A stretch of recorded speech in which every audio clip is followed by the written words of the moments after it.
नमस्कार मंडळी. आज आपण चमचमीत मालवणी स्टाईल फिश करी करत आहोत. करायला सोपी आणि खायला चविष्ट.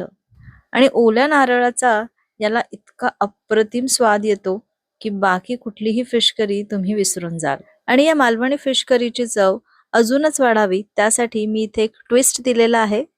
तो बघण्यासाठी तुम्हाला व्हिडिओ संपूर्ण बघावा लागेल. चला तर मालवणी फिश करीला सुरुवात करूया. आणि अशाच वेगवेगळ्या आणि मस्त नॉनव्हेजच्या रेसिपीज जर तुम्हाला बघायच्या असेल तर मेजवानी बाय सोनलला नक्की सबस्क्राईब करा आणि हा व्हिडिओ आत्ताच लाईक करा, कारण हा व्हिडिओ तुम्हाला नक्कीच आवडणार आहे. आणि हो, तुमच्या फ्रेंड्स अँड फॅमिली सोबत पण शेअर करा. तर चला आजच्या रेसिपीला सुरुवात करूया. त्यासाठी आज मी इथे पाऊण किलो फिश घेतलेली आहे. ही जी पाऊण किलो फिश आहे त्यापैकी अर्धी फिश मी फिश फ्राय करणार आहे आणि अर्धी जी फिश आहे ती फिश करी करणार आहे. फिश फ्रायची रेसिपी मी ऑलरेडी शेअर केलेली आहे, तर ती आज मी इथे शेअर करत नाहीये, पण फिश करी आज आपण करत आहोत ती रेसिपी इथे शेअर करते. तर त्याचे 2 पार्ट करून घेतले. सगळ्यात आधी मी आलं लसूण पेस्ट, हळद, तिखट, मीठ, धणे जिरे पूड हे घेतलेलं आहे. छान मिक्स केलं आणि यामध्ये कोकम थोडा वेळ मी भिजत घातलं होतं, म्हणजेच आमसूल भिजत घातलं होतं थोड्या पाण्यामध्ये आणि ते पाणी पण यामध्ये घेतलेलं आहे. आणि आता याला छान मिक्स करू. हे मिक्स करून झाल्यावर सगळ्या फिशला मी हे लावून घेतलं आणि जी मला फ्राय करायची होती ना, तर त्याला मी थोडंसं अजून तिखट घातलेलं आहे, कारण ती फक्त आपल्याला फिश फ्राय म्हणून खायची होती. आणि जी फिश करी होती त्याला करीमध्ये जायचं होतं, म्हणून मी त्याला जास्त मसाले लावलेले नाहीये. पण याला जेव्हा तुम्ही असे थोडेफार मसाले लावून मॅरिनेट करून ठेवता तेव्हा त्या फिशची चव खूप छान लागते. आणि फिश करीमध्ये पण ही जी फिश आहे ना ती अशी टेस्टलेस लागत नाही. अप्रतिम टेस्ट लागते या फिशची सुद्धा, फिश करी मधल्या फिशची सुद्धा. तर आता हे मी सगळं लावून घेतलं आणि याला 15 मिनिटं बाजूला ठेवू. जास्त वेळ ठेवायचं नाही, फिश कधीही जास्त वेळ मॅरिनेट करायची नाही.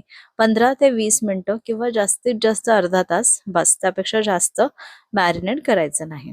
तर आता याला आपण एक 15-20 मिनिटं बाजूला ठेवू आणि तोपर्यंत या फिश करीचा जो मालवणी मसाला आहे तो तयार करून घेऊ. आता इथे मी हे काही साहित्य काढून घेतलेलं आहे. काश्मीरी लाल मिरची 3 ते 4 घेतल्या होत्या आणि त्या मी गरम पाण्यामध्ये भिजत घातल्या होत्या अर्धा तास आधी. तर त्या मिरच्या आहे आणि सोबतच इथे मी आलं लसूण पेस्ट घेतली 1 चमचा. त्यानंतर ओलं नारळ घ्यायचं आहे. तर पाण्याचं ओलं नारळ असताना ते मी असे मोठे छोटे छोटे तुकडे करून घेतले, ते घातले. त्यानंतर जिरे आणि धणे घातलेले आहे. 1 तमालपत्र आहे, 1 वेलची आणि अर्ध स्टार अनीस इथे घ्यायचं आहे. आणि इथे ना त्रिफळा पाहिजे होतं, तर त्रिफळा माझ्याकडे नव्हतं. जर तुमच्याकडे त्रिफळा असेल तर ते आवर्जून घाला. मालवणी मसाल्यामध्ये त्रिफळा जातोच. त्यानंतर एक छोटा कांदा मी असा मोठा मोठाच तुकडे करून घेतला, तो पण यामध्ये घातला. हळद घातली, पाणी घातलं आणि याची बारीक पेस्ट वाटून घेतली. तर हे बघा, एकदम स्मूथ टेक्स्चरची आपली ही पेस्ट तयार झाली पाहिजे. आता एका पॅन मध्ये, ज्यामध्ये आपल्याला भाजी करायची आहे तोच पॅन घ्यायचा. यामध्ये 4 टेबलस्पून इतकं तेल घालायचं.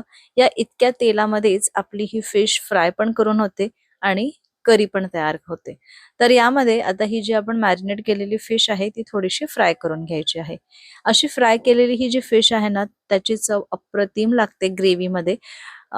कधी कधी आपण काय करतो, ग्रेव्हीमध्ये डायरेक्ट ज्या फिश आहे त्या स्वच्छ धुवून घेणार आणि ते त्यामध्ये फिश करी करणार तयार आणि त्यामध्ये हे फिश घालणार. असं नाही करायचं. असं केल्यामुळे काय होतं, ते जे फिश आहे त्याला चव लागत नाही. या पद्धतीने जसं मी इथे दाखवत आहे, थोडंसं मॅरिनेट करायचं, त्याला फ्राय करायचं अगदी कमी तेलामध्ये. आता मी इथे याच तेलामध्ये भाजी पण करणार आहे, तर अगदी थोड्या कमी तेलामध्ये हे मस्त असं फ्राय करून घ्यायचं. तर मी दोन्हीकडून छान ही फिश फ्राय करून घेतली आहे.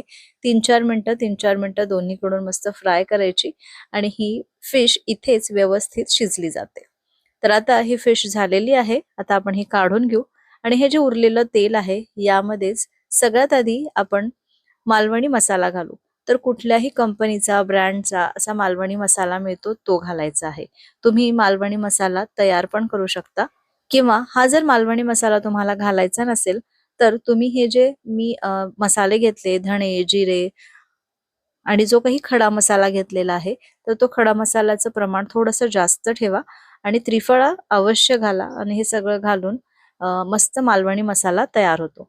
तर हे सगळं घालून आता मी यामध्ये अर्धा चमचा तिखट पण घातलेला आहे. तिखट तसं घालायची गरज नव्हती कारण नंतर मला असं वाटलं माझी जी ही फिश करी आहे ही थोडीशी स्पायसी झाली होती. तर इथे तिखट नाही घातलं तरी चालेल. तर आता यामध्ये जे आपण वाटण तयार करून घेतलं होतं ते घालू आणि याला छान तेल सुटतपर्यंत परतवून घेऊ.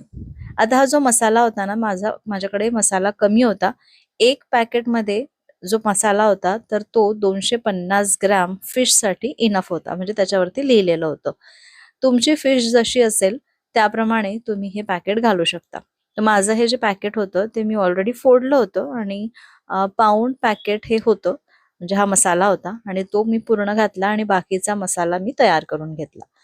तर जर तुम्हाला हा सगळा मसाला वगैरे तयार करायची गरज नसेल म्हणजे नाही करायचं असेल तर मालवणी फिश करीचं मसाल्याचं पॅकेट मिळते ते आणू शकता किंवा तुमच्याकडे मालवणी मसाला असा वेगळा मिळत असेल फक्त मालवणी मसाला तो पण घेतला ना तो जरी घातला ना तरी पण खूप अप्रतिम चव लागते. फक्त यामध्ये ओलं खोबरं म्हणजे ओलं नारळ, आलं लसूण पेस्ट, कोथिंबीर हे आपल्याला फ्रेशली घालायचं आहे आणि त्यामुळेच या मालवणी फिश करीची चव अप्रतिम लागते. हा मसाला मी छान परतवून घेतला. चवीपुरतं मीठ यामध्ये घातलं आणि 5 ते 6 मिनिटं याला झाकून मस्त तेल सुटतपर्यंत छान परतवून घेतलेला आहे. हा मसाला जास्त करपू नये म्हणून मी थोडंसं पाणी सुद्धा घातलं होतं. तर तुम्ही बघितलं किती छान तेल सुटलेलं होतं. आता यामध्ये गरम पाणी घालायचं जितके आपल्याला ग्रेव्हीची कन्सिस्टन्सी पाहिजे त्याप्रमाणे आणि नंतर याला छान एक उकळी आली की यामध्ये हे फिश घालायचे. परत एक 5 ते 6 मिनिटं झाकून शिजवायचं आणि आपली ही मालवणी स्टाईल फिश करी तयार आहे. मी इथे ज्या पद्धतीने ही मालवणी स्टाईल फिश करी केलेली आहे त्या पद्धतीने एकदा करून बघा, तुम्हाला नक्की आवडेल. या फिश करी सोबत तांदळाची भाकरी खूप छान लागते, पण माझ्याकडे आज तांदळाचं पीठ नव्हतं म्हणून मी काही केली नाही. चपातीच केलेली आहे आणि हो यासोबत ना भात खूप छान लागतो. म्हणजे ही फिश करी आणि गरमागरम भात अप्रतिम कॉम्बिनेशन आहे. चपाती पण करायची गरज नाही. तर तुम्हाला फिश करी कशासोबत आवडते मला कमेंट करून नक्की सांगा. आजची ही रेसिपी आवडली असेल तर एक लाईक करा, जास्तीत जास्त शेअर करा आणि अजूनपर्यंत चॅनलला सबस्क्राईब केलं नसेल तर प्लीज सबस्क्राईब करा. पुन्हा भेटते अशाच एका मस्त रेसिपी सोबत सोमवारी दुपारी 2 वाजता. तोपर्यंत बाय बाय.